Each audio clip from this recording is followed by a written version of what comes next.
Hey, Hey ho, calling Chris Anderson in London. I'm still in London. Yes, and are you in Chicago or are you just I'm in Chicago, yes, yes. in the moment I am in Chicago. So, Okay. um, welcome everybody to History Happy Hour, brought to you with the help of Stephen Ambrose Historical Tours, offering a variety of history tours in Europe, the Pacific, and the North U.S. America? Yes. America. America? Check it out at stephenambrosetours.com. And whether you're watching live, whether you're watching on a replay, or listening on the HHH podcast, Podcast. thank you for joining us. And today we're going to be presenting an encore broadcast of a D-Day special from 2 years ago. And Because wouldn't it's that be because we're like hanging it on the recently passed D-Day anniversary? right. We're quick We're like that. milking D-Day for everything we Absolutely. We can. would So never, yeah. even though it's a few days after D-Day, we're still on that D-Day train.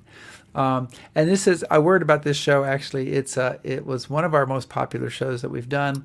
It's an hour and a half long, so we went really long, and it was originally broadcast live on D-Day in 2021. If you remember, I was at the National D-Day I Memorial. would. And it was with some of our favorite guests. Yeah, so it had Joe Balkoski and Craig Symonds. Although we start the show off with Giles Milton, who was his only time on the show. And we just want to thank everybody, by the way, who supports us on Patreon, especially our top shelf Patreon supporters. And you can help keep the History Taps running by becoming a patron at patreon.com/History Happy Happy Hour. hour. So, I've said all the rigmarole and stuff that I must say. For anyone who's checking, no, we're not live today. This is pre-recorded, and But still worth it. but still worth it, especially if you haven't seen that show. But even if you have seen that show, still a great show to go back to. So help us get going, Chris.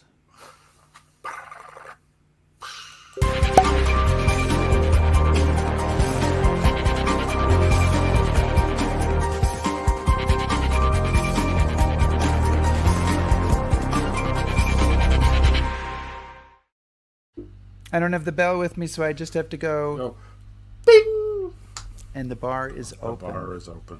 Our D-Day show, I am live from the National D-Day Memorial, and I thought, therefore, that we would start with some video from today's ceremonies at the National D-Day Memorial, honoring those who fought on D-Day. So I'm going to roll that and give you a chance to look at that, and then we'll come back.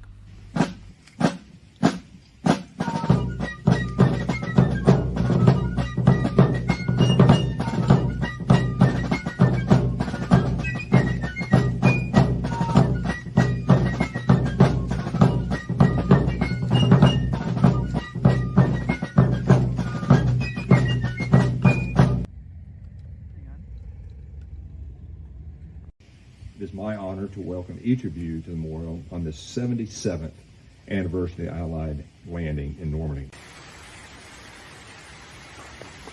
At the west end of Omaha Beach, a squat German bunker faces down the long strip of sand. Today, it is a monument to the National Guard. On June 6, 1944, that bunker spewed fire and death, ending the life of many a young man of infinite promise who had arrived on the beach only moments before, including Taylor Fellers and Company A from Bedford.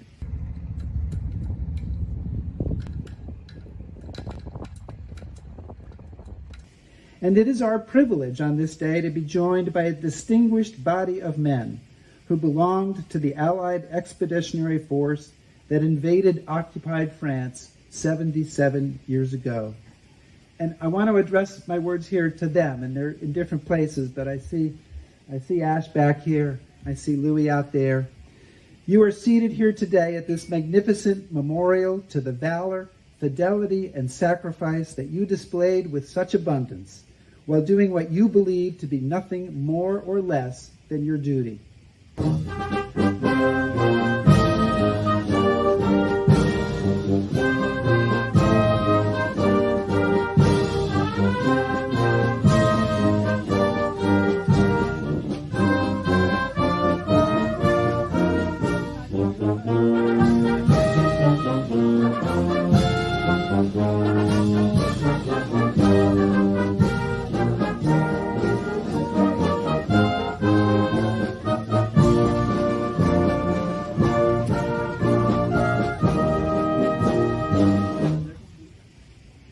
church bell tolled nonstop. The citizens lined both sides of the road, waving and cheering as one. Their reaction was spontaneous, explosion of energy, joy and tears. Our convoy paused. We were spellbound and overcome with this generous reception. With the sight of our massive convoy approaching, they realized they were indeed liberated.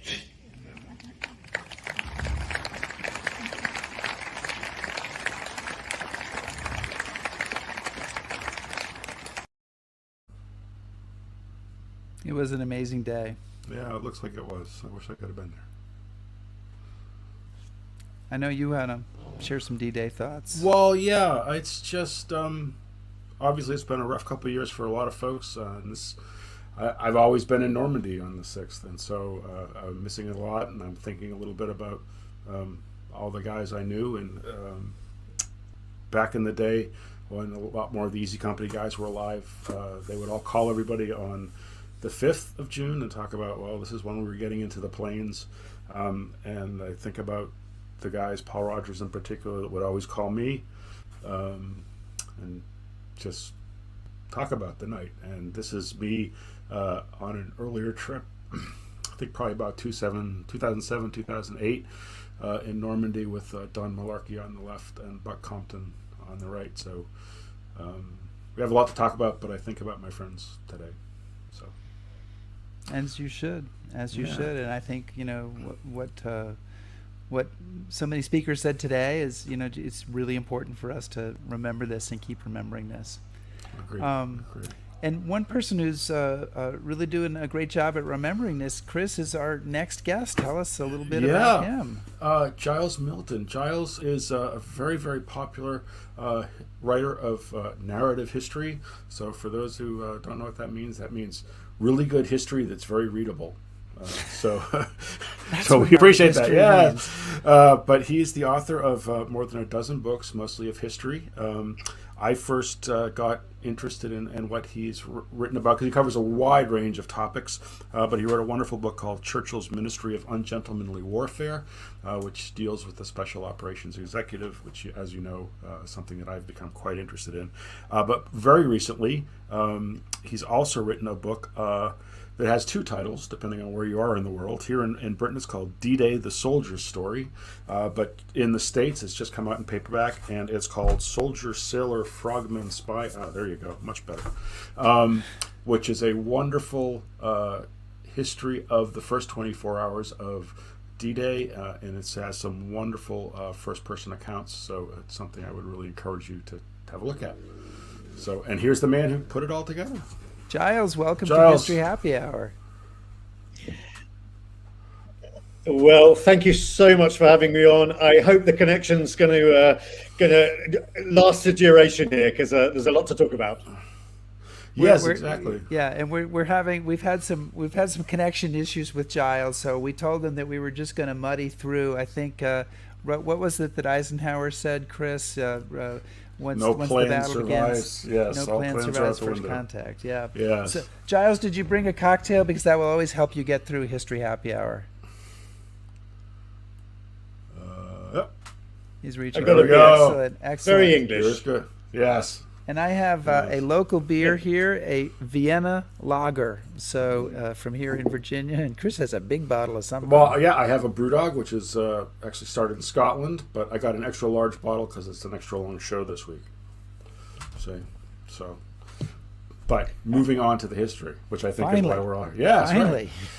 Right. So Giles, really enjoyed the book, and I loved what you did with all the narrative accounts and some first-person accounts I'd never read before. But just to start off, what kind of got you to the point where you said, I'm going to write a book about D-Day? I mean, it's a pretty crowded field. There's a lot that's been written about it.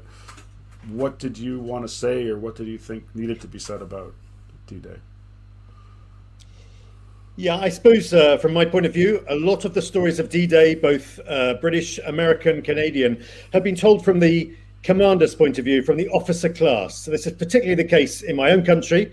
And what I want to do is go back to the stories of the young conscripts, teenagers, often absolutely terrified, they'd never been in combat before, who were going to land on the beaches on the 6th of June in 1944 and tell their stories of what it was like to be in the front line of combat, you know.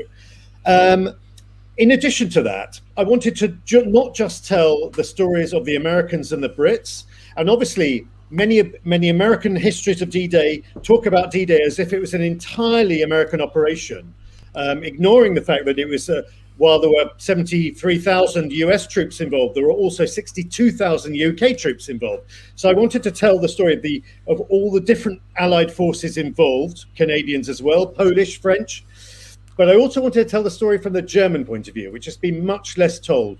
What was it like for the Germans who were in the front line of defending those beaches on D-Day? An absolutely fascinating story, because many of these soldiers were also teenage conscripts who didn't want to be there.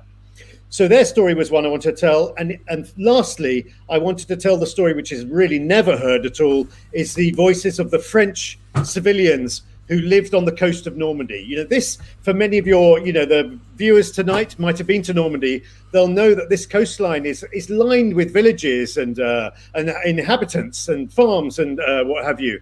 And what was it like for the French, who were to find themselves under the heaviest naval bombardment in the history of warfare? Their stories had not been told. So I wanted to include these in my book as well.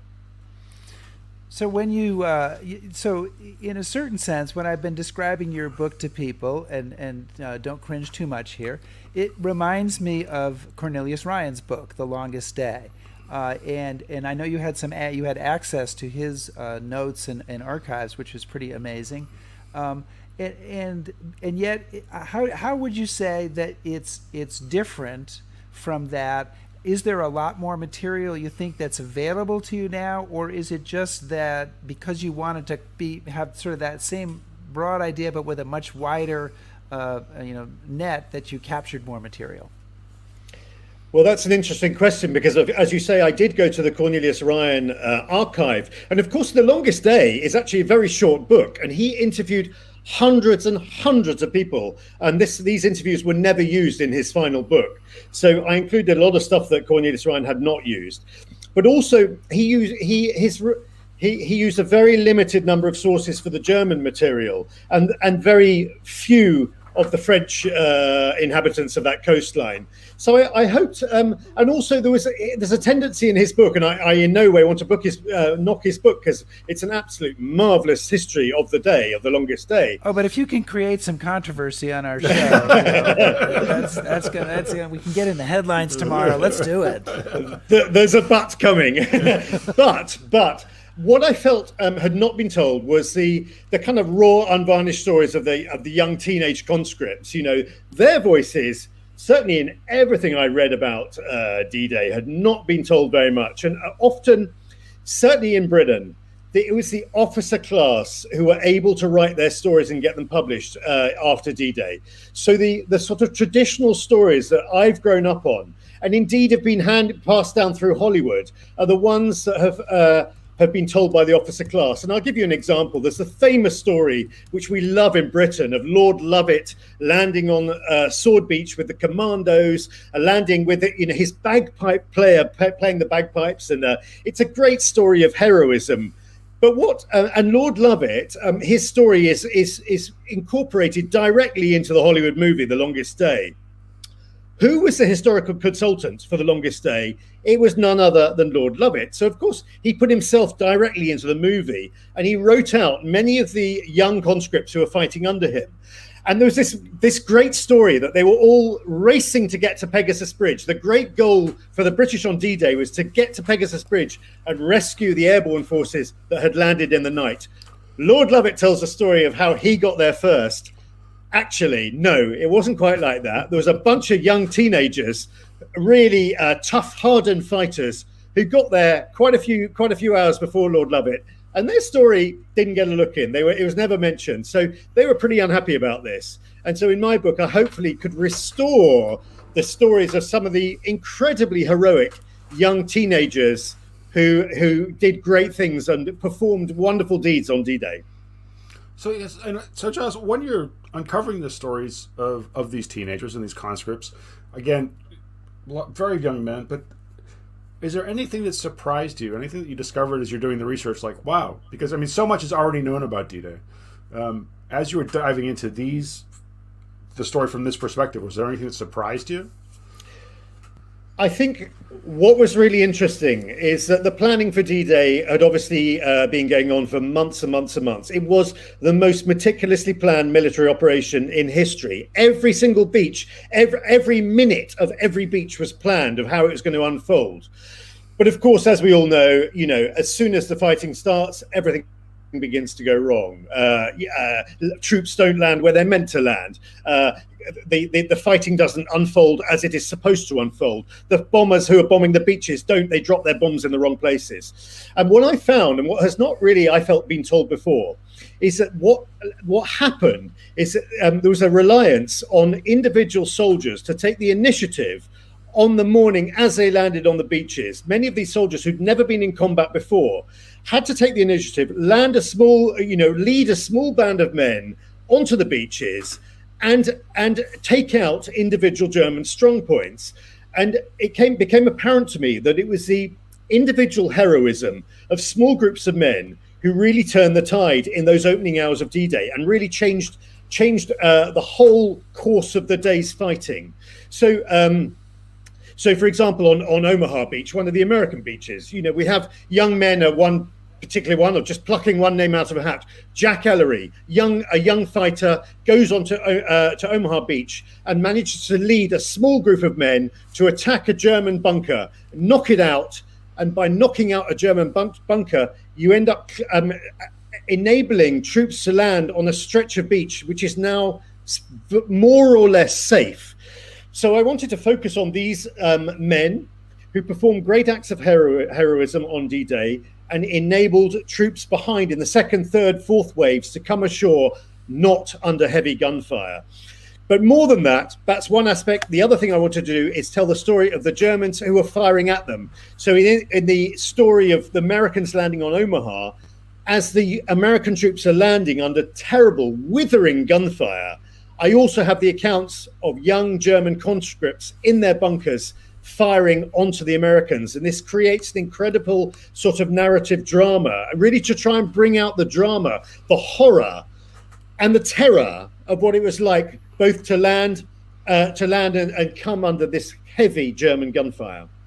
And I know you've obviously traveled and been to all the D-Day beaches, and to stand there, as I think some of the people in our audience know, at, say, Widerstand 62, and look down the beach from that height and imagine that firepower there. It is almost impossible to imagine how anyone can survive it, and the emotions of the people who are delivering that firepower on, young men not unlike themselves stumbling across the beach.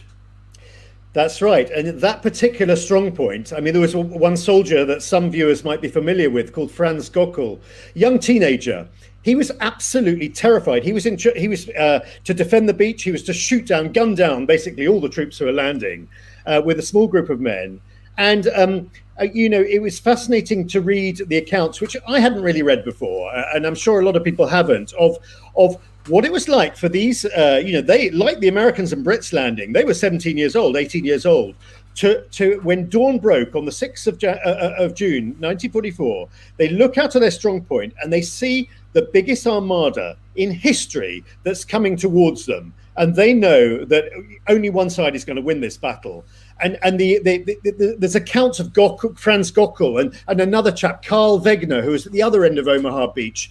The sort of terror of these young lads, and then the horror of gunning down. And they were just watching. They were committing a massacre. The Americans were landing into a complete nightmare scenario. They didn't stand a chance, a lot of these young American lads, and they were being gunned down. So to give those two perspectives, I felt sort of when I wrote my book, 75 years on, it was time. I think there's a distance of time to be able to tell both sides of the story, and that Of course, in the German defense, there were some hardened Nazis who would do absolutely anything to defend the shore of Normandy. But there were other Germans who were as terrified as the Brits, the Canadians, and the Americans who were coming ashore that morning.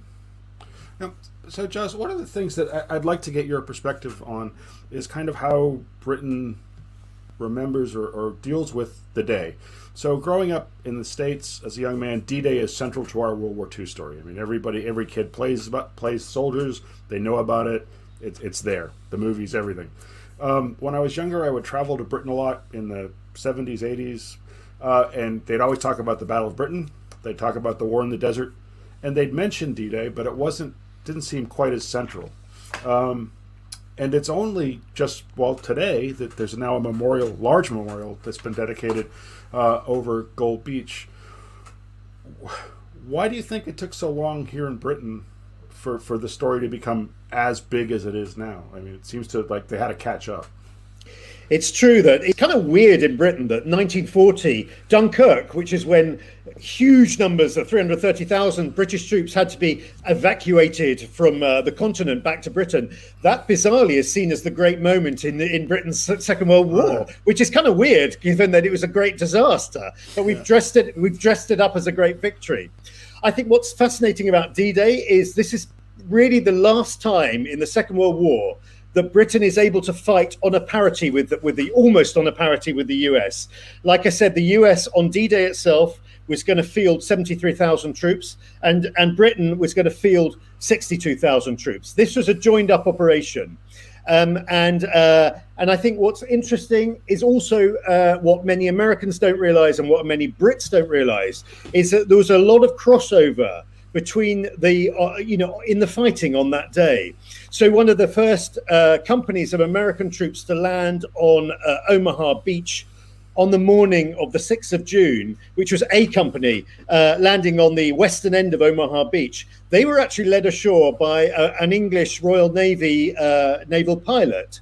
And likewise in other places on Utah Beach, there were Brits involved in the operation. There were Americans involved on the British beaches. So it's when you read history books, you get very much the sense that the Americans were on Utah and Omaha. The Brits were on, if the Brits are mentioned at all, they were on Sword and Gold, and maybe we might mention the Canadians on Juno. It was much more complex than that, and much more of a joined up operation. And of course, on the American beaches, one of the big important innovations was the use of amphibious tanks, which have been wholly developed in Britain as well, which they didn't work very well on Omaha, but they were a lifesaver on Utah, on Gold, and on Sword beaches. Yeah. I was really just gonna throw in that you mentioned Company A, and I of course I am in Bedford, Virginia right now. So this is where the Bedford boys were from. I mentioned Taylor Fellers, who you write about in the book, and the conversation. It's a heartbreaking moment. The conversations between him and the British coxswain of the boat, and trying to figure out what's going to happen. And it seems like it's going to be fine, and then it's not. And of course, Joe Balkoski, who's joining us later, has also done tremendous amounts of research into that. I wanted to ask, Chris, did you have a follow-up to that? Because my question can come later. I just wanted to make that Bedford comment, but you could go if you had something. Okay. Well, I just wanted to ask, you've alluded to this twice, and I think you're absolutely right. Americans, we know Utah Beach, where Henry Fonda won, and Omaha Beach, where Robert Mitchum took the day. And we might remember that the British were there, and we don't really know what they did, and we forget that the Canadians were there entirely, even though, as Chris points out, they saved the day.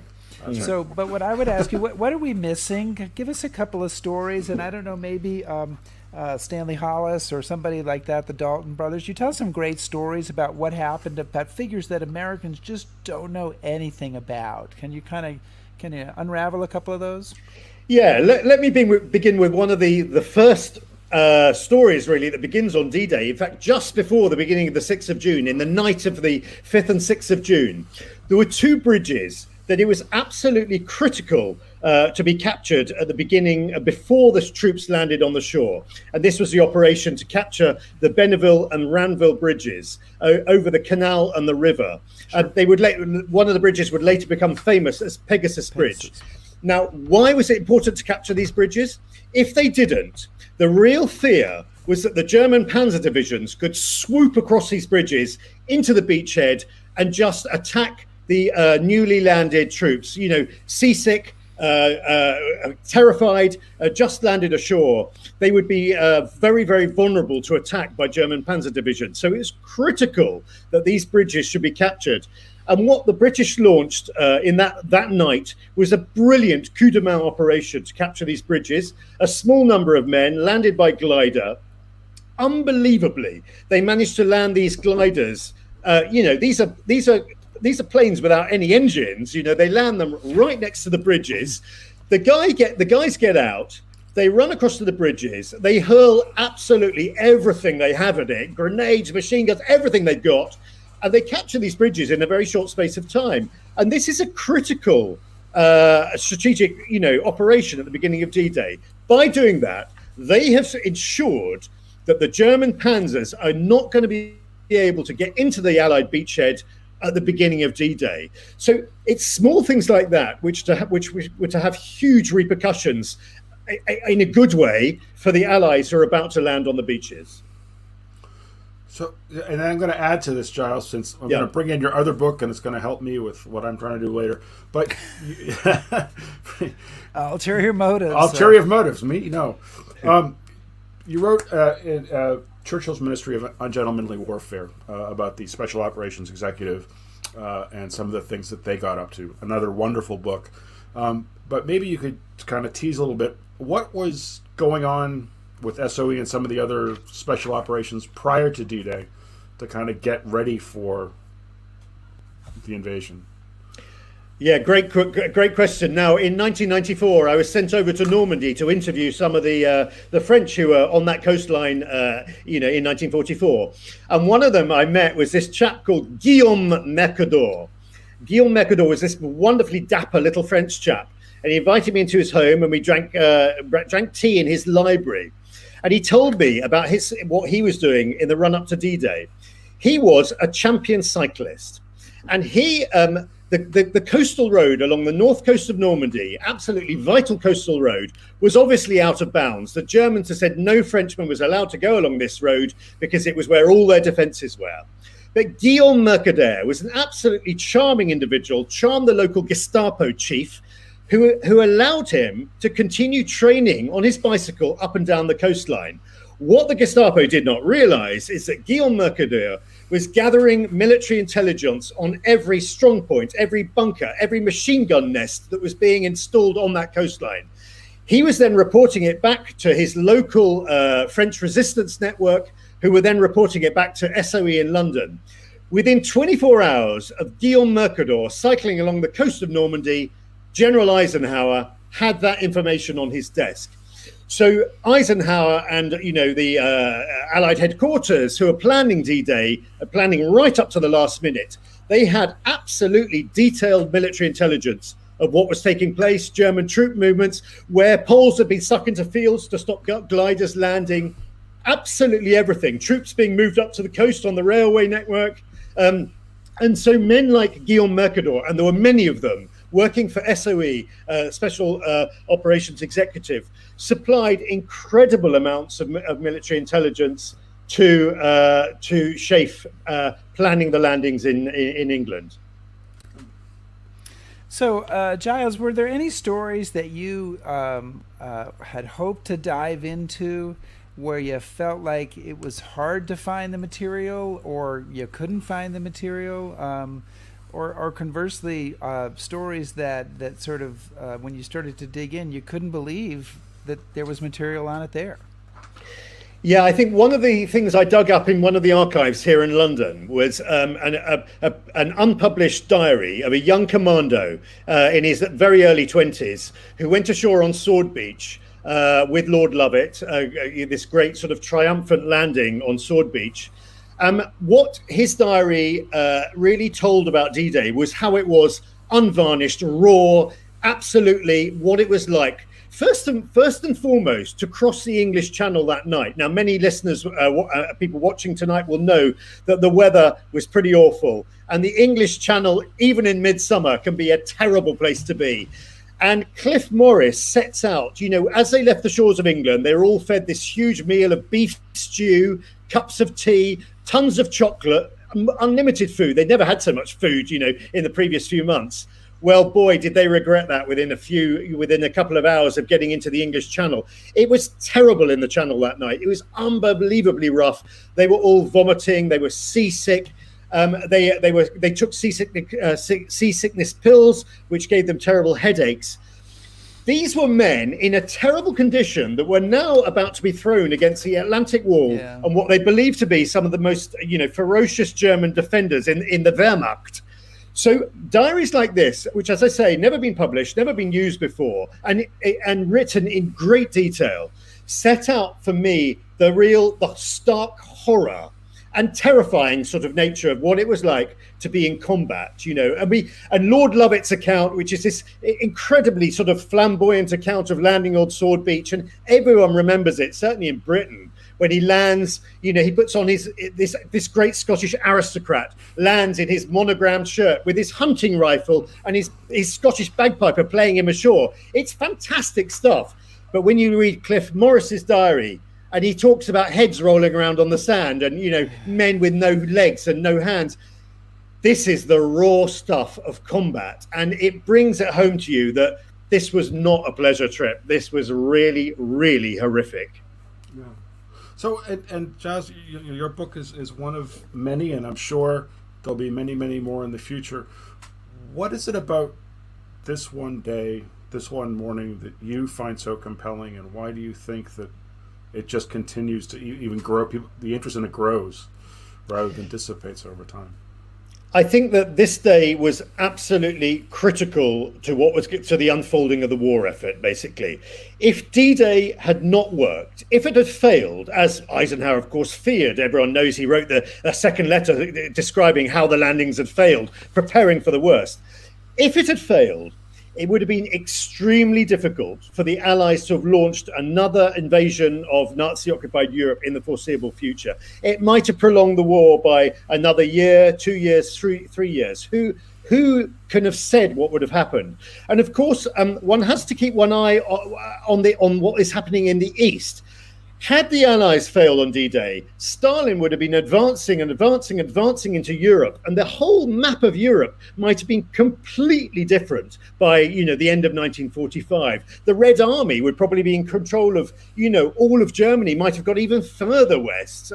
So this was a critical turning point. But, if D-Day was to be a success, as Rommel, in charge of the defences of Normandy, as he feared, he knew that if the Allies got ashore on that day and succeeded in creating a bridgehead, he said the war for the Germans was lost. There was simply no way, if the Allies created a beachhead, they would be able to pour so many men and so much material onto the coast of Normandy that Germany was defeated. So I think that is why so much hinges on this day. Absolutely everything was at stake. And I think it's worth pointing out, the slender thread by which some of these accounts hang, in the sense that, what if that commando had not donated that diary, or his family had not donated that diary? And I think of Eisenhower's famous letter that you mentioned. We had Susan Eisenhower on this show not too long ago, and she was saying that he gave that letter to his naval aide, Harry Butcher, who was keeping all the documents. He didn't want to give it to him. He was like, nobody wants to see that. It's not that big a deal. It's not that important. That was just something I did. I do that for all of these. It's not really important. And Butcher's like, give to me. Right? We have to keep that. And when I was talking to the folks here at Bedford today at the ceremony this morning, it's a real duty, I think, to try to preserve this material, and it's a great fear that once it's lost, it's never to be found again. Yeah, I totally agree. I'd like to add one thing, actually, which is my own father-in-law, my German father-in-law, was in Normandy on D-Day. He was there, and he said He was an unwilling conscript. He was a Morse code operator, so he was quite in the front line of things. He said when him and his men saw the amount of Allied planes coming over and the amount of weaponry they were dropping onto the coastline of Normandy, he said they knew on the 6th of June, they said the war's lost. We've lost the war, basically. They said there's absolutely no way that the Wehrmacht can compete with what the Allies are throwing at us. And I think that it's perhaps not recognized enough that the air power that the Allies had at their command on that day was just devastating for the German defenses. Wow. Well, Giles, it has been great talking about your book, and we want you to stay with us, and we're going to expand the conversation a little bit. We're going into uncharted territory for History Happy Hour, so we don't know how it's going to go. So any problems, the fault alone is Rick's. The other guests did all in their power to make this show a success. That's always true. That's always true. And as we, before we bring on Joe Balkoski and Craig Symonds, I want to give Chris a chance to talk a little bit about something that I know is dear to his heart. Yeah. Again, I'm usually in Normandy at this time of the year, and I'm usually with a group of people showing them around. And what we generally do before we leave Portsmouth to go to Normandy, I read a letter that Tom Meehan wrote in the marshalling area before the invasion. And it is, for me, probably the most moving explanation as to why the invasion had to happen and why it was so important. And I should add that I know from another veteran who was there when he wrote this letter that he wrote this letter in one draft. So imagine this, he's 22 years old. He's about to go into combat for the first time, and he writes this letter. Dearest, he's writing this to his wife, Anne. Well, I see in the papers that the Anzio beachhead is no longer that, and the casino has fallen. Looks like we ain't losing. Looking back at the grim days of 40, 41, and 42, it seems hardly possible that we should have come so far. Those were grim years, and we in the States hardly realized it. Now the shoe is on the other foot, and the war has probably been decided in Europe. Yet somehow I wonder about this peace as all the writers are describing it. I'm afraid I'm a pessimist with little faith in the goodwill of mankind. Looking it over, thinking about it, brings the realization that any peace will be compromised, not everlasting. I suppose the people, being as they are, have thought and tried world peace for thousands of centuries, but war, like the unwanted cat, comes back. All we want is our way of life, and all the handshaking and backslapping in the world won't change our ideas to conform with the other fellows. The question is not, how can we ensure a permanent peace, but how can we have peace for the maximum length of time and still be ourselves unyieldingly? The natural, the human, and the inevitable. And so generation after generation has its day of crawling in filth and extracting the life of some other joker that only wanted peace but a different brand of it. We're fortunate in being Americans. At least we don't step on the underdog. I wonder if that's because there are no Americans, only a stew of immigrants, or is it because the American is the offspring of the logical European who hated oppression and loved freedom beyond life? Those great mountains and the tall timber, the cool deep lakes and broad rivers, the green valleys and white farmhouses, the air, the sea, and the wind, the plains and the great cities, the smell of living, all must be the cause of it. And yet, with all of that, we can't get away from the rest.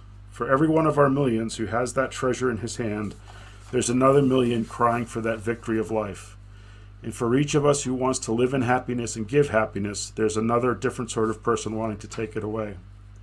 Those people always manage to have their say, and Mars is always close at hand. We know how to win wars. We must learn now to win peace. Stick our noses in the affairs of the world, learn politics as well as killing. Make the world accept peace whether they damn well like it or not. Here is the dove and here is the bayonet. May we never see the day again that world peaceways and like organizations dull our senses and make us anything but realists. If I ever have a son, I don't want him to go through this again. But I want him powerful enough that no one will be fool enough to touch him. He and America should be strong as hell and kind as Christ. That's the only insurance until human nature becomes a tangible thing that can be adjusted and made workable. Tom. Wow. Wow. Yeah. Yeah. Amazing letter. I want to remind everybody that we're History Happy Hour today is not very happy at the moment, but is focusing on D-Day. And we've been talking with Giles Milton, and I just want to remind again that Giles's book is the fabulous. But Giles, people have been telling me that they've been ordering it while you've been talking, so I don't know. You can't do anything better than that. That's the U.S. title is Soldier, Sailor, Frogman, Spy, and in the British title is D-Day: The Soldier's Story. I vote for the British title, but either way, it's the content is the same, and it's a terrific book. So we're going to now, though, bring on a few other people, Giles, to crowd into the conversation with us here. And I want to introduce two people. I'm going to bring them on first, and then we're going to introduce them as well. And we have Joe Balkoski and Craig Symonds, two very distinguished D-Day historians. And I mean, I know distinguished, nobody likes to be described as distinguished. That sounds a little too, stuffy. But Joe Balkoski is the author of Omaha Beach and Utah Beach, and of course, Beyond the Beachhead, one of the volumes of his series on the 29th Division. Terrific books all. Craig Symonds, who is muted, Craig, just noting that you're muted, is the author of Operation Neptune, which is the story of the naval operations surrounding D-Day, and a terrific view at that. And most important credential for these two guys, they have both been on History Happy Hour before. Exactly. So they know everything that they're in for. Yeah. And so welcome. Did you bring a cocktail this time, or did we throw you off? Yes, and immediately grabbed the drinks. We're all Calvados. Yeah. Calvados. Oh, Calvados. Perfect. Way to go, Joe. But did you bring enough for everyone, Joe? I did, because I'm not going to drink it. If I drank it, I'd have a lampshade on my head. Right? You're right. You saw it first here. And I want to give Joe just a chance to speak for a moment, because Joe has just returned from the memorial service of a soldier who was there on D-Day. Joe, tell us a little bit about Ray Geddes. Well, I just returned 2 hours ago from the memorial service for Ray Geddes, whose picture you see there. He was a member of Company G of the 501st Parachute Infantry of the 101st Airborne Division. What can I say? I've been very, very blessed in my life when I started doing World War II research to have known these men when they were young, much younger than I am now, I hate to say. And they developed into dozens and dozens of surrogate father figures, and Ray was one of them. And every time I do a eulogy at one of these funerals, I honestly begin convinced that I'm not going to be able to get through it because of the memories that flood through my mind as I'm doing it. But I thankfully got through this one. And as Ray used to tell me, he just said, speak from the heart when you talk about D-Day. And I took that lesson to heart, and I spoke from the heart about him. And he will be missed. And there are not many D-Day veterans I know anymore. So this was a special one. Yeah. Well, we said we were going to talk about D-Day controversies, and I think that is broadly what we're going to talk about. But I want to have a conversation, so I want everyone to feel free to jump in, interrupt, correct. I can interrupt you whenever I want. Always, Chris. Well, you do. So I do. Yeah. I'm muting Chris next. And now that Craig's unmuted, I think someone should be muted.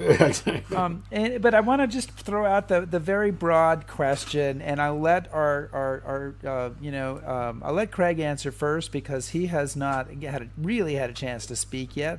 But the broad question of, was D-Day necessary? Was this a necessary operation for us to do to win the war, or was there some other way to do it than to have to throw these guys on these beaches? And Craig, you can start, and then it's a free-for-all after that. Yeah.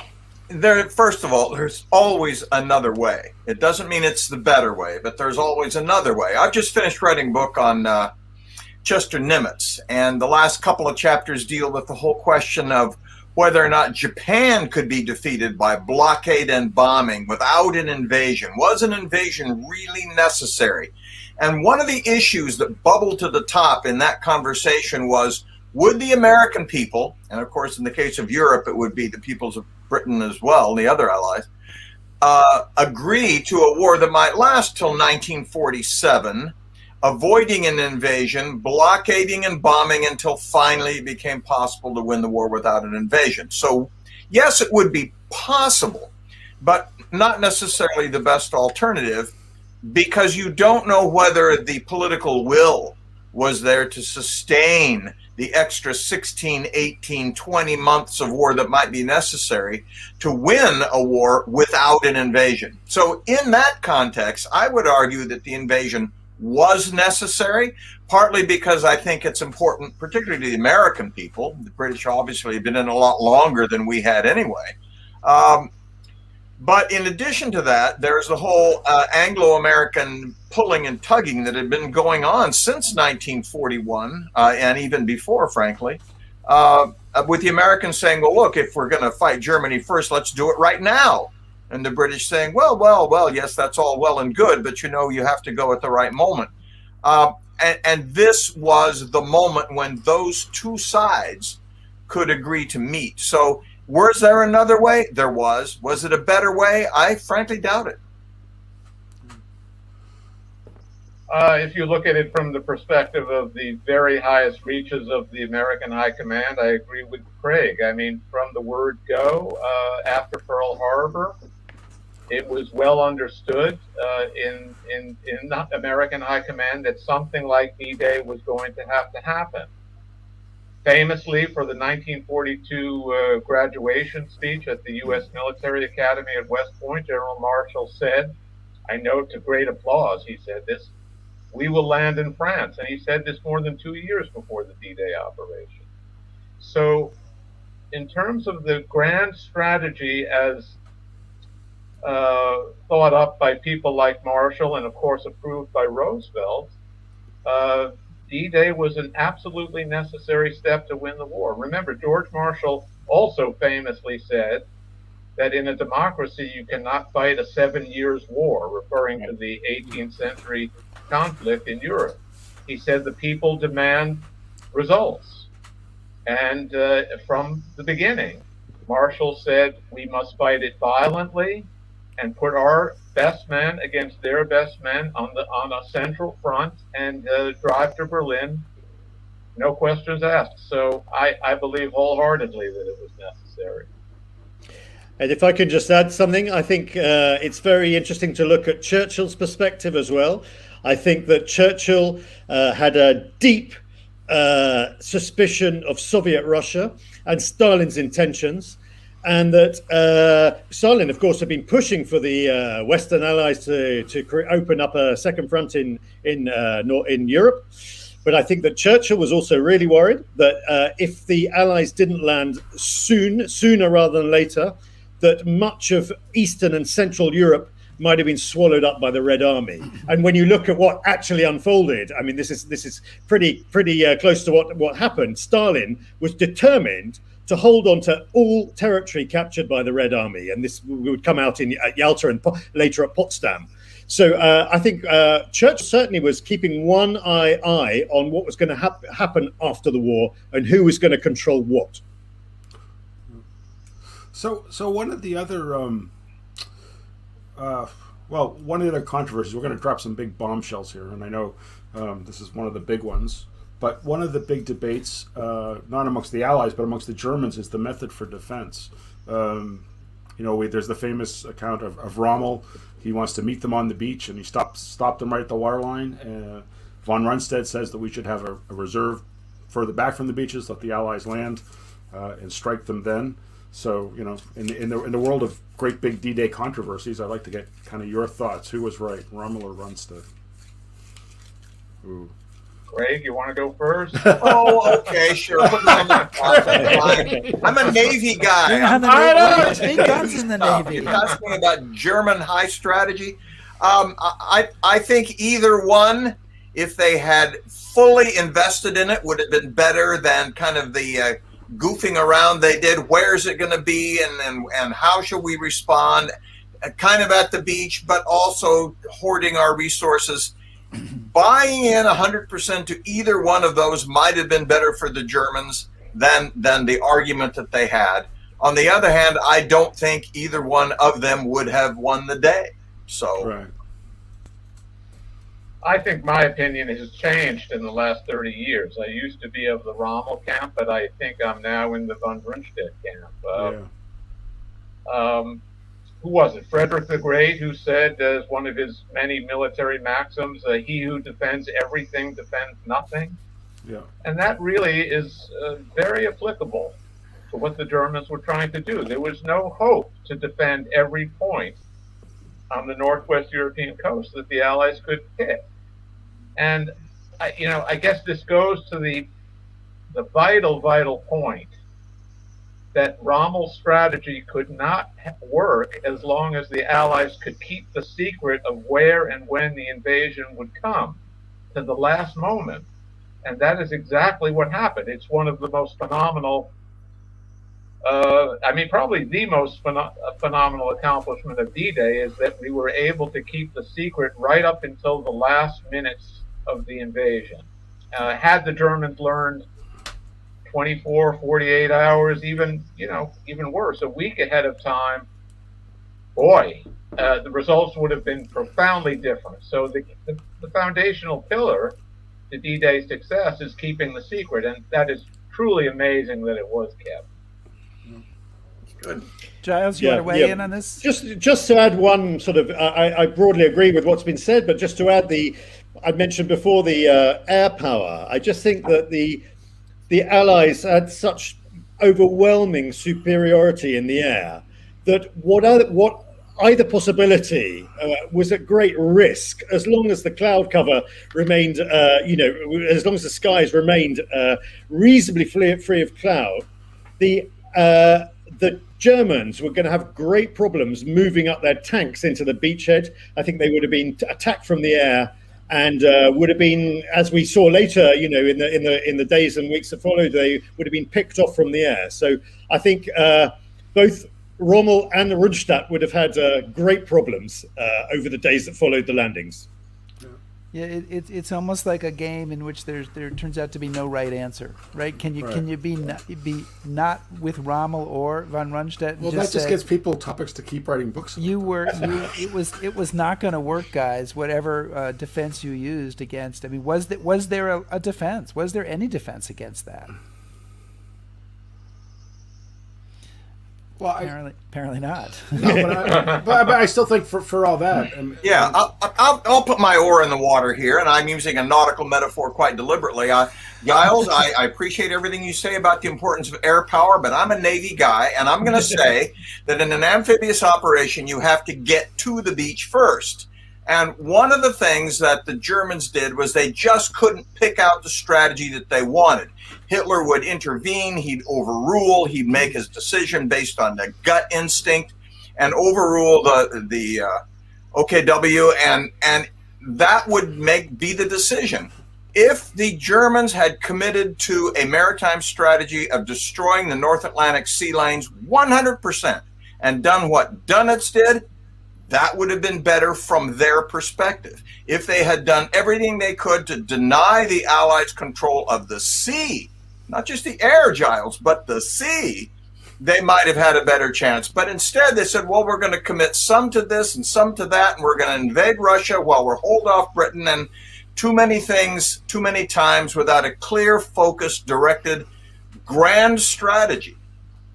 So. Yeah, I think that's true, but I would like to get your opinion. Even though they never got the strategy down, I agree with you, Craig, that they didn't really deal with the naval component soon enough.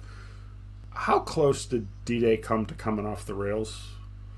I mean, for all of that, how on that morning, particularly Omaha Beach, but elsewhere, how could it have come off the rails? Well, I'm going to kind of cheat on the question by backing it up. You asked about that day. By the time the sun comes up on the 6th of June, all the pieces were more or less in place, or as in place as they could put them.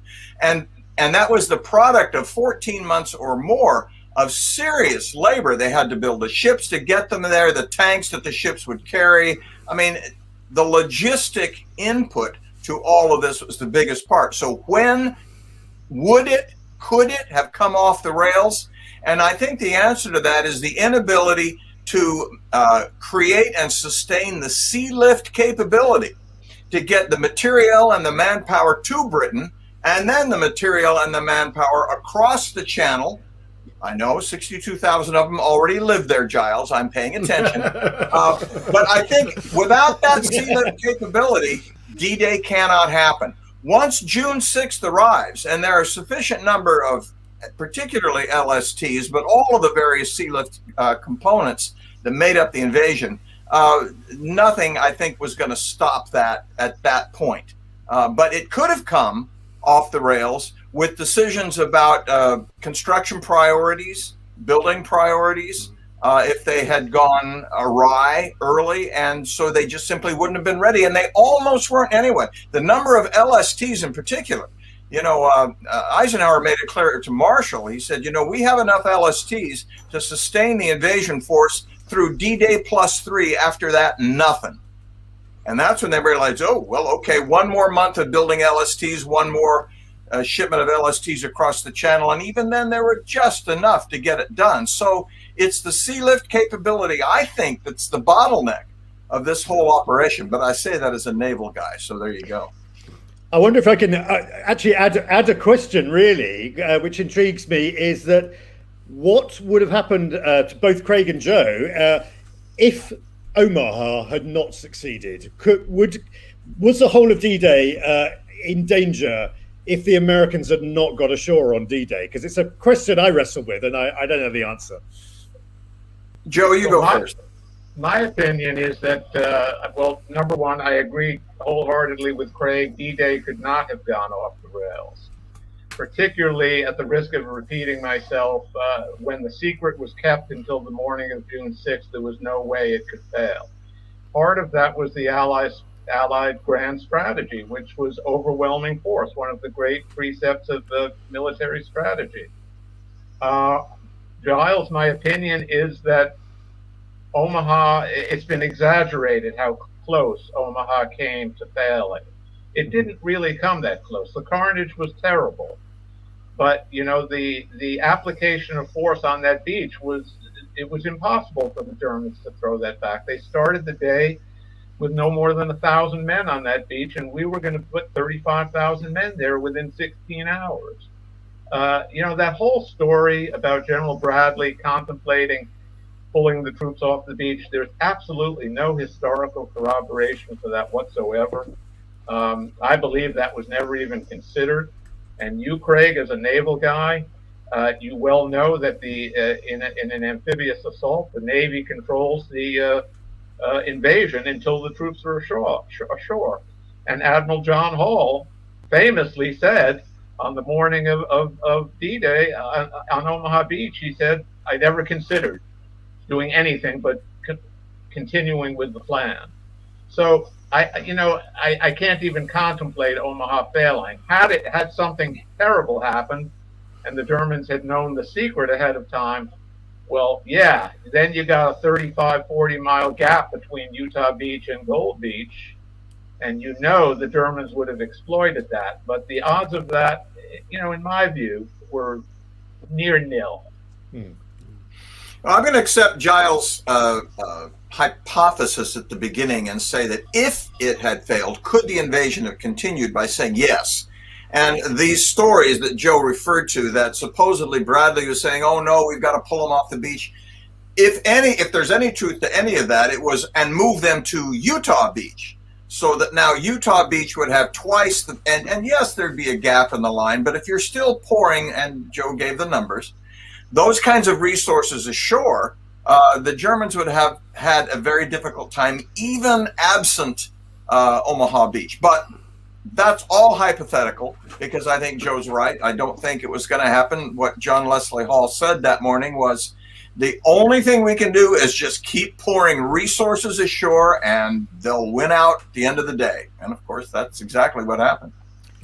So I want to remind everybody that we're watching tag team wrestling here on History Happy Hour, and we're in the third round. No, we're talking about D-Day, and we're going to be going on for about another 25, 30 minutes. And I wanted to. We had one of our viewers raised the question of how critical was Eisenhower to the success of the invasion. And I would add to that, so if we're going to evaluate Eisenhower and just to throw some stones in the water, let's talk about Montgomery as well. And, are these both the right people for the different jobs that they have? Is Eisenhower the right person and Montgomery not, or vice versa? Maybe some evaluation there. Can I go first on that one? Because I'm going to surprise you. I am I'm an American, but I'm one of Monty's greatest supporters. There is no doubt in my mind that the overall success of Operation Overlord, if you look at it on a grand sense, was in great. Monty had an enormous role in that. Now, of course, Americans love to hate him, the ego. There are a lot of Britons who hate him as well. But at this stage of the war, the working relationship between Bradley and Monty was very high. Monty was really the true planner of the operation once January 1944 hit. You know the story of how Monty said the original Cossack plan is too narrow. We have to double the invasion front. And he, as his chief of staff, Freddie Deegan said, he pounded his fist on the table and he said, if you don't do this, it's going to fail. And, in the grand scheme of things, as an American, it may surprise people, but I think Monty is one of the people you really have to look to in the grand scheme of how Overlord succeeded. Is that just on that morning, Joe, or for the whole campaign? Well, we won't get into the rest of it. Okay, all right. Go ahead, things Joe. start to go sour, but we're talking about D-Day. That's right. Okay. So, yeah. I'm sure that I saw Craig Symonds shaking his head there. So I cannot tell you how hard it is for me to disagree with Joe. I mean, I go to Joe's books like it's scripture.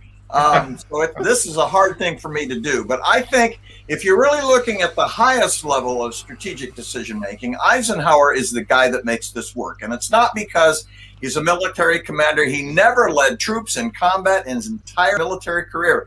But he had the political dexterity to make this coalition invasion. And as someone mentioned, Giles, I think earlier, it's not just Americans. It's not even just Americans and British. It's not even just Americans and British and Canadians, but it's also Poles and French and other people. And to make all of that work, you need somebody with that kind of nuanced political dexterity that Montgomery absolutely lacked and that Eisenhower had in spades. If you reverse the jobs they had, I think this thing could have come entirely unglued. Now, maybe Joe would say, well, yeah, but that's because Montgomery was in the place he needed to be, and that may entirely be possible. But if I'm choosing between Eisenhower and Montgomery, that is an easy call for me. No, I agree with you, Craig. Yeah, I'm sorry. Giles should have his turn. No, I'm total agreement with Craig. I mean, Montgomery was an impossible man. I mean, a lot of Brits didn't like him and didn't get on with him at all. But I totally agree. It was Eisenhower that was able to hold this enormous coalition together. I was in Portsmouth 2 years ago when there was the 75th, and to see the heads of state of all these nations who comprised the forces on D-Day, this was a major political operation as well. And Eisenhower was the man for the job. Oops. Sorry. One final word. Yes. I agree with you, Craig. It couldn't have been done without Ike. But I will say that Monty was the man who, on January 4th, 1944, I believe, he called his first meeting at St. Paul's School, where he had gone to school as a boy. At that time, Ike was still in the United States, and there's a very famous letter that Monty writes to Ike, and he says, "This is what we need. Can you get it for us?" So, yeah, you're right. Ike was the man to get what the Allies needed, and he was the perfect man for the job. Well, we want to we don't want to neglect matters of the naval side of this, because we've been forcing Craig to talk about tanks and strategy and other stuff. So I want to bring up a question, Craig, for you, and of course for everybody else to jump in on, which is the very famous Mulberry harbors. That allegedly Churchill's idea, or everything's Churchill's idea, I think, in World War II, and that are towed over these massive harbors, towed over piece by piece, put together. The one at Omaha Beach is pretty much destroyed a couple of weeks later. The one at Airman, I think, lasts for 6 weeks or something. Were these brilliant ideas that were vital to winning in Normandy, or were they not? Not. Okay, moving on. You want me to elaborate Okay, on next that? question. I think, let me back up just a little bit to say, I think there is a tendency, particularly on the Allied side, but maybe it's a human tendency in warfare or contests of any kind, to want to say, look how clever we were. And I go back to Hobart's funnies. Most of you know what I'm talking about, these sort of trick gimmick weapons that Churchill really loved, and Montgomery's brother-in-law loved, this guy Hobart, and a lot of them are cute and clever, and we can pat ourselves on the back and say, weren't we clever to have thought of that? And I think some of that explains why Mulberry is such a big myth here. We were clever. Boy, we fooled those Germans. They thought we needed a harbor to offload, and we brought our own with us, and there are stories about that, how at a meeting in Quebec, well, gee, we have to capture a harbor. What if we don't get one in time? And somebody said, well, let's take one with us. And from that comes this tremendous idea to build artificial harbors off 2 of the beaches. This is the one, I think, at Omaha here. And typical for Churchill, he jumped on this as a clever way to outwit those Nazis. And everything had a code name. The mulberries would start with bombardons, and then there'd be corn cobs and gooseberries and whales and Lobnitz piers and all these clever little gimmicky things. And it absorbed an enormous amount of material, the millions of square yards of concrete, hundreds of miles of rebar. I mean, it was just a Frankenstein monster. And the one on Omaha Beach, you said lasted a couple of weeks. It lasted 3 days. And in those 3 days, there was no more offloaded in the artificial harbor than was offloaded when they were coming in by the LSTs over the beach. So I don't think you can demonstrate in any way that they were either necessary or that they saved the invasion or they were anything other than something we invested a lot of energy and effort unnecessarily in to make ourselves feel really clever. Now, Joe, what do you think? I'm with you wholeheartedly on that, Oh! Craig. Yeah, really am. And, if you look at the Allied logistical history of how the armies were supplied once the campaign began in earnest, it's amazing. Supplies were coming over Omaha Beach in huge numbers as late as mid-November. Yeah. And so really, what good did the Mulberry do? The only reason they shut down the offloading of supplies directly over Omaha Beach in November was that Antwerp had just been opened after they opened up the Scheldt Channel. Yeah. They probably could have kept landing supplies over Omaha up until the beginning of winter. Yeah. It really made no difference whatsoever. I mean, I'm talking from the American perspective. So I'm with you. Just let me put it. All right. You and me, Joe. Let me All right. Stick your neck out, Giles. Right. Let me put a British perspective. I have to say, I totally agree with both Craig and Joe, but they will never be allowed into Britain again. I don't think saying that, because we're not allowed. We're not allowed to say these things in our country. It's like, as I said earlier, Dunkirk was somehow a great triumph for the Britain, and the Mulberry Harbours. You can't say that. You're not allowed to anymore. But I think a couple of things you raised. I think amphibious tanks, they didn't really work on Omaha Beach at all. They're a complete disaster, in fact. But I think they did work on some of the other beaches, on Juneau, on Sword and Gold. They did prove they had some sort of value. And if we're talking about the sort of clever things that happened, I think one of the things that should be mentioned is the intelligence operation prior to D-Day, because I think this was a work of genius. So the Germans, they knew neither when the Allies were coming, and nor did they know where they were coming. And this was partly because of the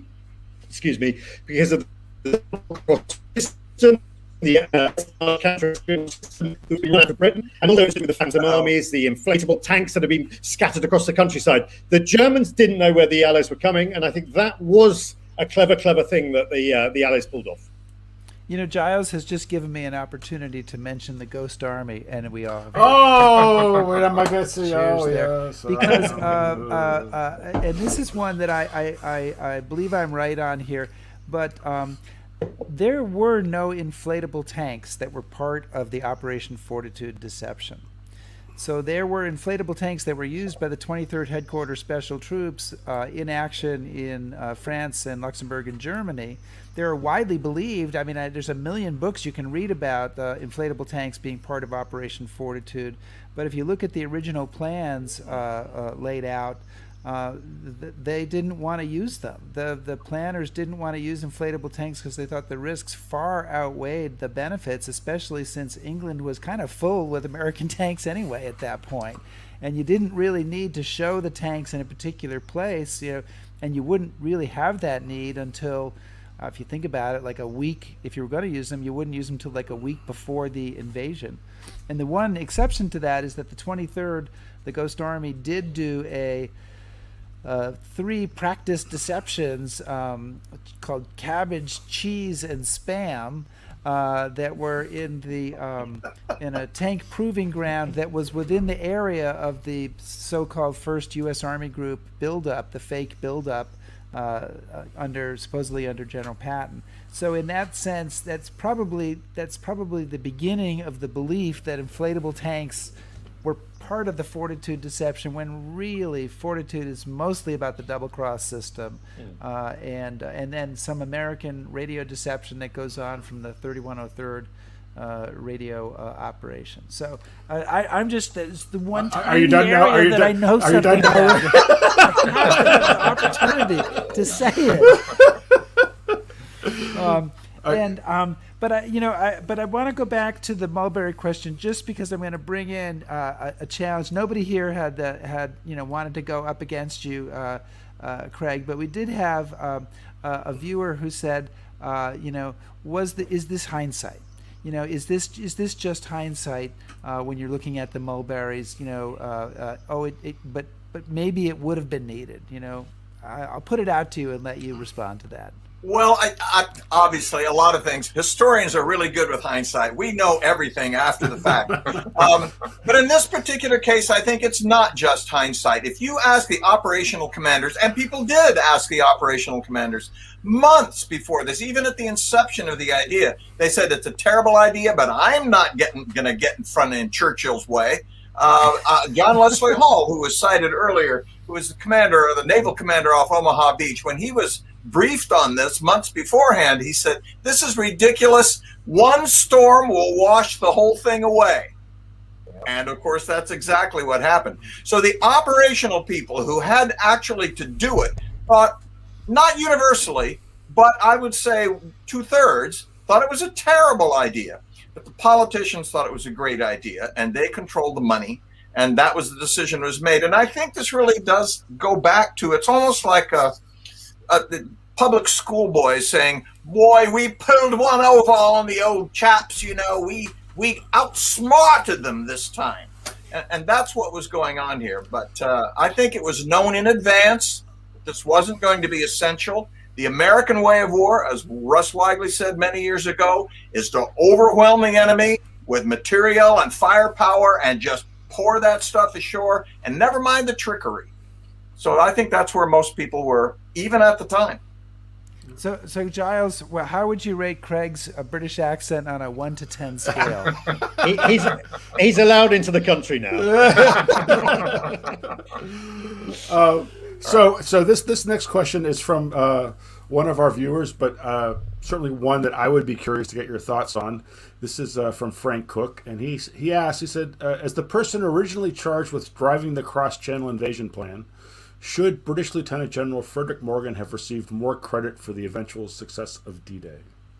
Did you put that question? I didn't. No. Are you actually Frank Cook? I know. No, I'm Frank. I vote yes. See? I think he's absolutely right. Morgan is one of my heroes. Overlord could not have happened without him, and he had very little time to do something that was supposed to be the momentous operation of World War II. And I think part of the reason he didn't get limelight in the aftermath of the invasion is that Monty hated him. And as I said, Monty had a lot of bad traits, and this was one of them. He did not forgive fellow general officers of the British Army who cooperated very smoothly with the Americans. And Morgan and Ike were best buddies, as it should have been. Yeah. Morgan was present on VE Day in the surrender at Reims. That shows you how much Ike liked him. But no, I mean, in short, Morgan is the pillar that makes it all happen. Monty makes the plan a little better, but he had more resources. But without Morgan, we wouldn't have had Overlord. Let me just add, by the way, that Morgan was told his orders were to plan an invasion for a 3-division assault. Right. So that when it goes from 3 to 5, it's not because Morgan underestimated the difficulties. It's because he was told, this is your brief. You have to work within these parameters. And whether or not it was actually Montgomery who said, well, we have to have 5, or Eisenhower recognized it even before he left the Mediterranean, which I suspect, the idea of shifting from 3 to 5 was not a failure on Morgan's part. He was doing the job he was assigned to do. Well, I think the other thing, that's lots to be admirable about Morgan, but also he's planning other operations at the same time. And Overlord is just one of the things he's working on. He's working on the deception plan. He doesn't know which ones are real. He's supposed to plan Sledgehammer and Overlord and all these Roundup all at the same time, and he doesn't know which one of these hidden pea under the shell is the real one. Because I think we talked to you about this, Craig, that some of this he may feel that he's being asked to plan things basically for the benefit of showing the Americans we're planning something. Yeah. All right, so we all have to... And for the benefit of showing Stalin that we're planning something, it should be added. Yes. Yeah. But, so we all have to read more about Freddie Morgan. Didn't General Alan Brooke throw the tentative Overlord idea to Morgan and say, well, here it is. It won't bloody well work, but you must make it. Right. Yeah. That's an interesting way to start a job. Yeah. Well, there's also that they make reference to it. I guess it was Barker who worked with Morgan, and there's some discussion that Morgan gets word that we want you to plan this so the Americans, like you said, think that we're busy, but it doesn't really have to work. Right. And Morgan alerts Marshall, so Marshall's ready when they have this discussion, and Marshall just puts the kibosh on it. And I've often been amazed. I mean, you figure Morgan is a British officer. He's grown up in the British Army. These are all of his associates.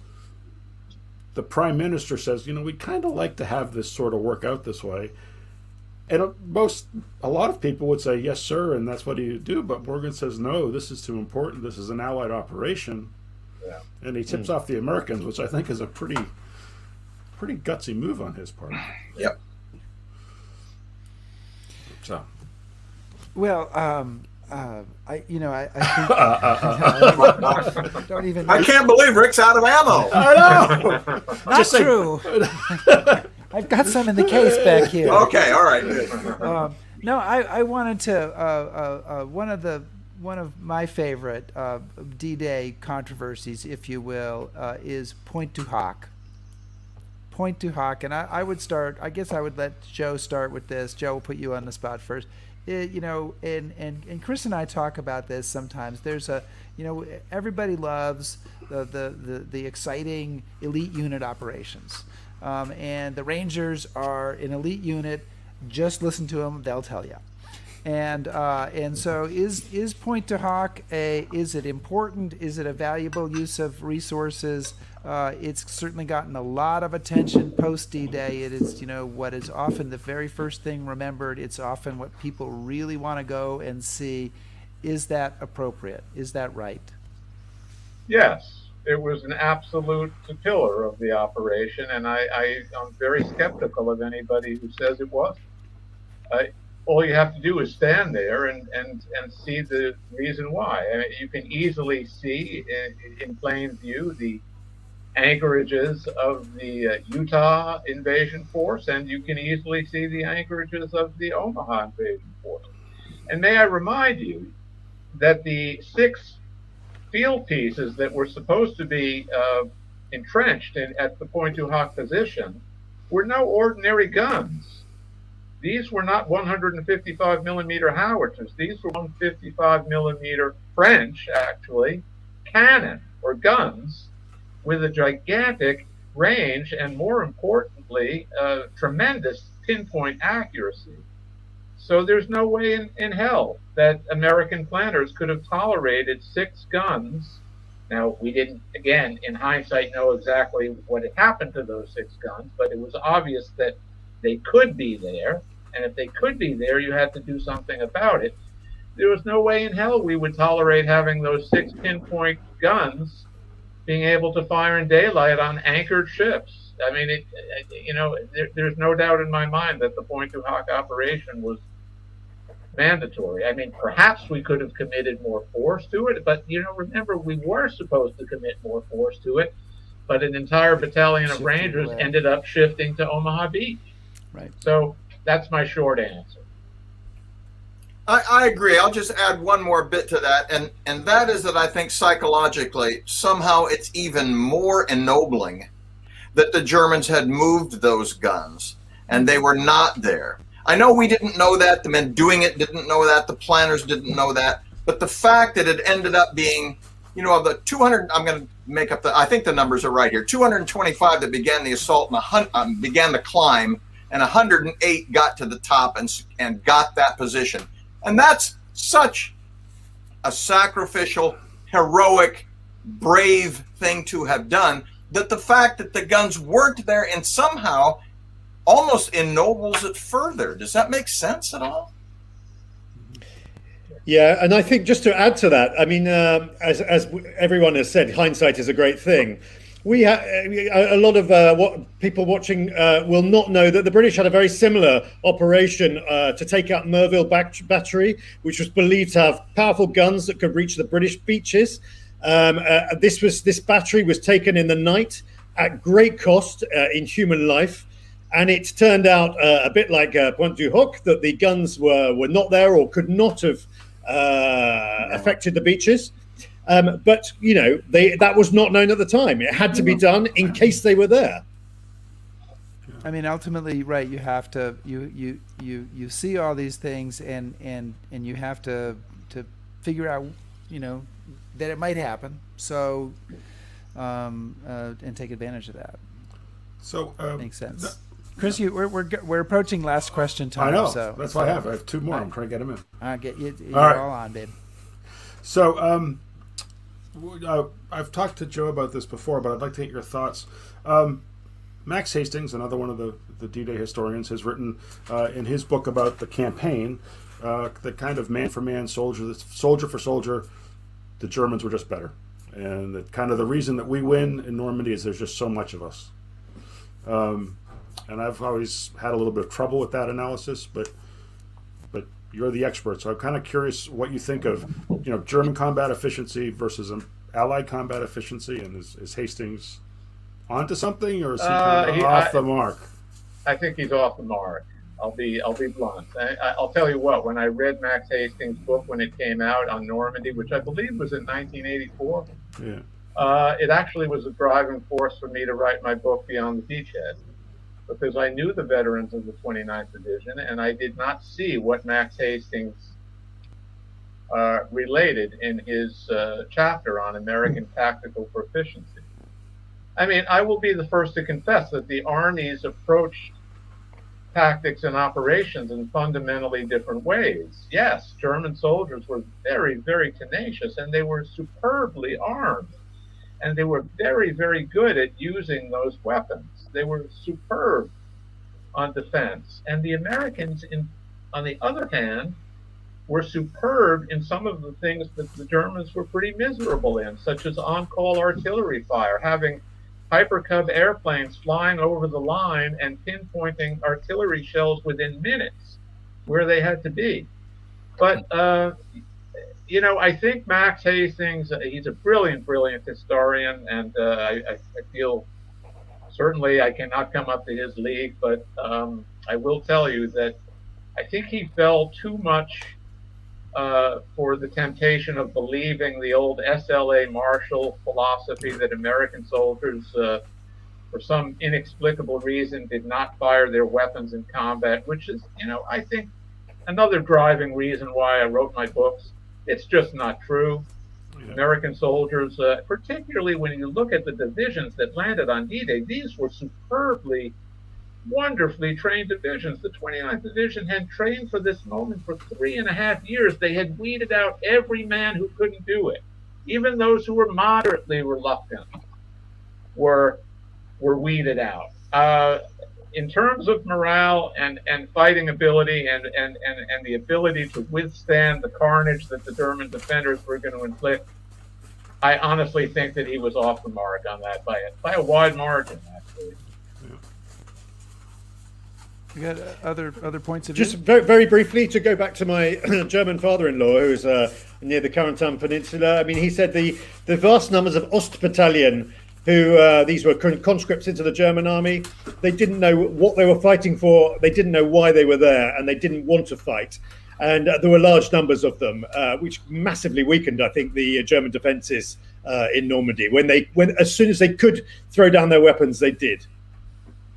I agree with that. The German army in Normandy, it had some elite units, but a fair degree of the troops there were miserable, unhappy, and ready to call it quits. So I don't think if you had to put your money on an army, you'd put your money on the British, Canadians, and Americans for sure.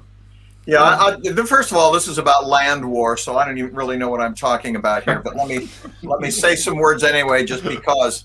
And you both of you hinted at this already, and that is, first of all, not all of the defenders of the Omaha Beach area were German. There were these, conscripted teenage boys, really, becoming men, but boys, really, who had been drafted into the German army, who didn't really want to be there. Those who were defending Cherbourg, by the way, were eager to give themselves up, and their German commanders would not hear of it. So that's one thing. The other thing is that it depends on when we're talking about. If we're talking about 1942, then yeah, I might bet on the Germans. If we're talking about 1944, I'm not sure that's valid anymore. I mean, you can't compare Kasserine Pass with Omaha Beach. But the Germans were wonderful fighters, and the Americans were fighting because they had to. Now, how much that matters, I'm not really sure, but I'll just throw that in. Well, I want to. We are reaching the end of our D-Day extravaganza. Chris, can I wrap it up, or do you really need to get that last question? I guess go ahead, Rick. It seems like a good note to end on. And Craig, we invite you to dive into the land war anytime. You seem a pretty decent voice on that. I'm going to ask you folks to hang on for a moment, but we're going to give the last word here to a veteran, appropriately perhaps, a D-Day veteran, and let him tell his story. It's a gentleman that I spoke to yesterday here at the National D-Day Memorial. I have to just find the video here. And his name is Louis Graziano. He comes on and tells you his name at the beginning, but it's a little soft, so you might not hear it right away. It's a very interesting distinction that he was at D-Day, but at Omaha Beach, but he was also at the surrender in Reims, as the French say, or Reims, as everybody else says. So I'm going to let Louis tell you his story of what went on, and then we'll come back and wrap and say goodbye. Louis Graziano. I was with Eisenhower Special Troop Command in European Theater.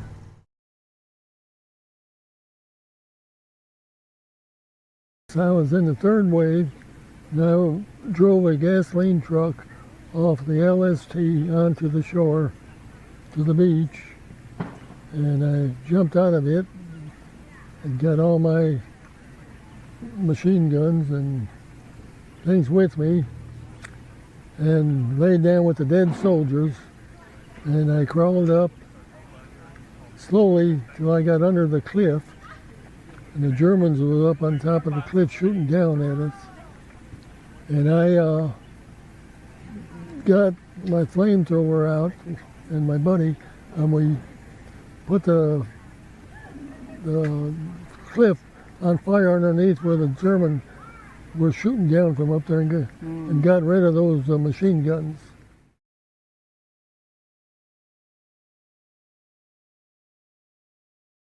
I was in charge of that war room where the surrender was signed, and I set all the chairs up for all the ones that are coming in to sign the surrender. Well, when the Germans come in, they didn't have much to say to nobody. They come in with their faces, sadly, I guess, and they would just clip their heels instead of saying anything. The main thing there was I knew after that was signed, I should get to go home soon. But then after they signed that, I had to take them up to Eisenhower's room, up the hall, and he asked them if everything was fine, and I said yes, and they clipped their heels together and walked out. Wow. This unconditional surrender has been achieved by teamwork. Teamwork not only among all the allies participating, but among all the services, land, sea, and air. To every subordinate that has been in this command of almost 5 million allies, I owe a debt of gratitude that can never be repaid. The only repayment that can be made to them is a deep appreciation and lasting gratitude of all free citizens of all the United Nations. So I think we can let Dwight Eisenhower have the last word, and I think he's absolutely right. And this is a great day to remember all those people involved. And you guys have been amazing in working. Thank you so much to help us remember this. Author Giles Milton, Craig Symonds, Joe Balkoski. I know you've heard their books. You're buying their books. You're reading their books, and darn it, you should be. So. Thank you very much, guys. Really appreciate you being here. Thank you. Bye-bye. Bye-bye. Thank Welcome. you. Okay. Okay. Now, I think we can say D-Day is over. Yeah, are we sure? D-Day is over until next year. Till next year. And the 80th next year? 85th? It is 80th. 80th anniversary next year. So that's going to be pretty exciting. But we have to fill a year full of shows before that. But we're going to try to save D-Day then for that. We won't we're trying not even to mention it. Let's say okay. But next week we have something very different. We're going to welcome Art Burton, who's the author of Black Gun, Silver Star, The Life and Legend of Frontier Marshal Bass Reeves. And Chris, it's the story of a man who was born into slavery who eventually became the first black deputy U.S. Marshal west of the Mississippi River, and he was a badass. He supposedly killed a bunch of outlaws, arrested 3,000 people, and he managed to survive to live to be older than we are today. And actually, I'm looking forward to the break from the Second World War, and so this is going to be pretty fascinating. Yeah, so really looking forward to that. Guys, thank you so much for joining us today. Please subscribe to us on YouTube, follow us on Facebook, shout at us on Twitter, listen to our podcast, and back us. Back us. Padcast. A padcast. Sorry. It's a long show. We had to sit through watching that whole thing to be able to record this close. So back us on Patreon and browse us at historyhappyhour.com. Thank you, everybody. Be safe.